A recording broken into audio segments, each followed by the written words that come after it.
If an avoidance says one of these three things, you need to run. And I would know. I'm an avoidant. So before you are 5 visuals. 3 of them represent the 3 things they say that mean you should run. But I didn't just want you to click on this video, get the 3 things, and then call it a day. I wanted to give you more. That's where the other 2 visuals come into play. These are the 2 things they'll never say, but are definitely thinking. So we're basically covering all of our bases here. Let's start at the beginning. 1. I've never felt this way about anyone before. So one of the things I'm most excited to talk about in this video are the visuals themselves. They look simple, sure, but I actually put a ton of thought into these. So for an avoidant saying, I never felt this way about anyone before, we're going to use 2 balloons side by side. The left balloon is untethered and free to fly up into the air. This is meant to represent the honeymoon period. The right balloon is completely tied down by a brick. This is meant to represent reality. So why does this visual work? Well, if you're at the beginning of your relationship with an avoidant and they're saying stuff like, I've never felt this way about anyone before, here's what they're really doing. They're getting a high off the honeymoon period because nothing's been required of them yet. There's no vulnerability, there's no pressure, there's no real risk. It feels safe only because it's not real yet. And the second it becomes real, they run. This is all by design since the avoidant's core wound revolves around a fear of losing their independence. Now, the key component to pay attention with all of this is the timing. I'm only really talking about if avoidants do this at the beginning of a relationship. And it's crucial because when avoidants say, I never felt this way about anyone before, they're still like the left balloon. They're untethered, they're floating freely, they're experiencing the thrill without the weight of reality pulling them down. Think of it like they're test driving vulnerability, enjoying the sensation of emotional connection, but without the brick of genuine intimacy tied to their balloon yet. And really nothing has been asked of them. There's no expectations, there's no real sacrifice, so they float higher and higher, genuinely believing they're capable of this level of closeness. But of course, as is the case with most of these things, there's always a catch. The second reality sets in, that heavy brick pulling at the string, they panic. The freedom they valued so much starts to feel threatened. And now their instinct is to reclaim independence at all costs. The balloon that once soared freely is suddenly tugging desperately at the string, eager to break loose. That's exactly why timing is everything here. Early proclamations like this balloon analogy feel genuine to them because they're still safely floating. But give it time. Let the brick of intimacy weigh in, and you'll quickly see how anchored an avoidant truly is to their fear of losing independence. 2. I'm just really bad at relationships. This one's fun. Here we have a shield with a bunch of arrows stuck in it. More on that in a minute. Now, if you have an avoidant saying, I'm just really bad at relationships, it sounds honest, right? It sounds vulnerable. Here's what they're really saying. I've already decided I'm going to hurt you, and I want you to take responsibility for sticking around anyway. There's this psychological concept that almost all avoidants have called defensive pessimism. It's when someone lowers expectations on purpose to protect themselves from disappointment. So in the avoidance case, they're always predicting failure, so if it happens, it won't sting as much. And avoidants use that like a shield. Now the visual comes into focus. So in this case, the shield represents the avoidant's defensive pessimism. It's the emotional armor they wear to protect themselves from intimacy and failure and vulnerability. The shield is always up, even when no real threat exists, because intimacy itself is perceived as danger. But we're not just looking at a shield in this graphic. We're also looking at a bunch of arrows stuck into the shield. The arrows in this case represent genuine emotional closeness and love. Each arrow is a symbolic gesture of intimacy and trust and affection and commitment and vulnerability. Here's something a lot of people never realize about the shield though. It doesn't just block intimacy from coming in. It also prevents an avoidant's own genuine emotions from going out. It traps them behind layers of regret and shame. Because deep down, an avoidant often sees their emotional distancing as a form of protection, not just for themselves, but also for you. So in this really twisted way, they genuinely believe keeping you at an arm's length is kinder than letting you get too close and risk getting hurt. Here's what you need to recognize. If you stay believing you can remove the arrows or dismantle their shield, you're actually reinforcing their defensive pessimism. You're proving their narrative right. Relationships are painful, and they are inherently harmful to others. The arrows multiply, the shield thickens, and breaking through only gets harder. And that's why when you hear, "I'm just really bad at relationships," it's not humility. It's a warning sign that the shield is up, the arrows are many, and you'll likely end up getting hurt by getting too close. All right, quick pause. If you're watching this and you're thinking, okay, I get it, but what do I actually do now? Then the Seiter Super offer is exactly what you need. It's my all-access pass, full entry into our community, weekly live streams with me, every program I've ever made, guest expert sessions, and even a personal battle buddy to support you. And it's all just a one-time payment of $97. That means you're getting a massive 50% discount from YouTube. So if you're interested, just click the link below, and I promise this is a step people wish they'd taken sooner.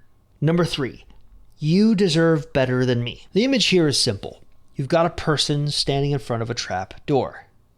That's it. So what do they mean by this? Well, the whole "you deserve better than me" is usually a front. What they're really saying is, I know this will make me look like a good guy, but deep down, I know I'm the one who's going to hurt you. This is a tactic called moral licensing, a psychological phenomenon where people justify harmful behavior because they've said or done something that seems good or noble at first. By saying, "you deserve better," they're buying themselves a guilt-free exit. They get to walk away while you wrestle with whether leaving was your choice. It's not a confession, it's emotional sleight of hand, designed to hurt you without looking like they meant to hurt you. Now, here's the thing to remember about avoidance. They don't always leave with a door slam. Sometimes they leave breadcrumbs that lead you straight into heartbreak. Oh, did I forget to mention that they also make you think it was your fault when you get there? Okay, so how does our graphic make sense? Well, that person you see pictured here is the avoidant. The trap door is the escape. Basically, the avoidant is going to sacrifice themselves for you as if their actions are altruistic. So the question becomes, are they aware of what they're doing, or have they convinced themselves they've done you a favor by exiting before things get worse? I'm not necessarily sure. I have an answer yet on that. Either way, the result for a lot of people is devastating. The avoidant's so-called self-sacrifice is still designed to shield themselves from responsibility, and it turns your heartbreak into collateral damage. But now we're going to get to the good stuff. Take a look at our 5 visuals. So far, we've covered the 3 things they say, but what about the things they're too afraid to say out loud? Let's go with thought number 4. If I destroy this first, I'll never have to find out how much I actually needed it. This one is represented by a simple graphic as well. A glass heart and a knife. The glass heart represents your relationship. It's fragile but precious. Exactly how genuine emotional intimacy feels to an avoidant. The knife represents the avoidant's suppression response, the instinctive need to sever, silence, or ultimately destroy any emotional attachment that threatens their autonomy. Now, the metaphor is pretty obvious here.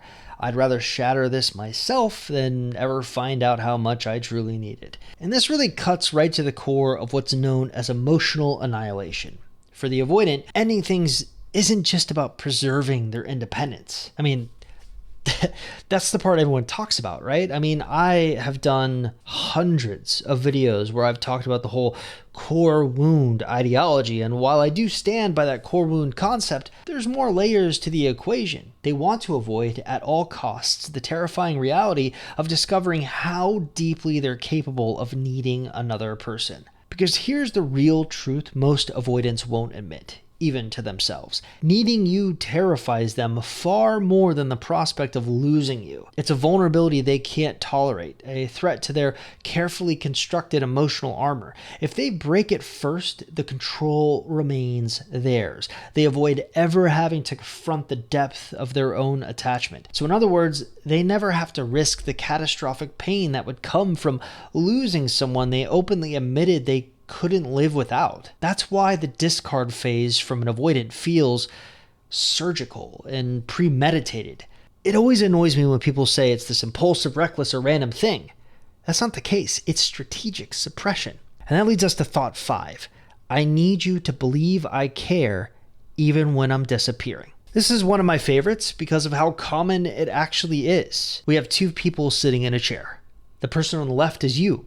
You're fully present. You're emotionally available. The person on the right is the avoidant, mid-disappearance, believing just enough of a presence to make you question whether they're really gone. And one of my favorite movies is Good Will Hunting, and it perfectly illustrates this avoidant dynamic. So in the film, you have Will, and Will deeply cares about Skylar, yet he consistently withdraws whenever their emotional connection becomes too real or too vulnerable.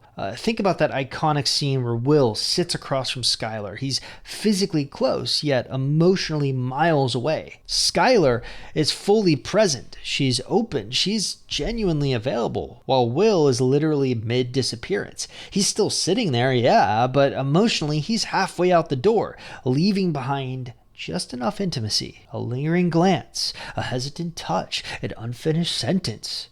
And it's all to keep Skylar believing that their closeness was real. Now, our visual mirrors this perfectly. Picture yourself on the chair on the left. You're emotionally present. You're leaning in. You're ready for genuine connection. You're waiting. You're hopeful. You're open-hearted. Now let's look at the avoidant in the chair on the right. They're not fully there anymore. They've begun to fade, almost ghost-like. But notice, they haven't vanished entirely.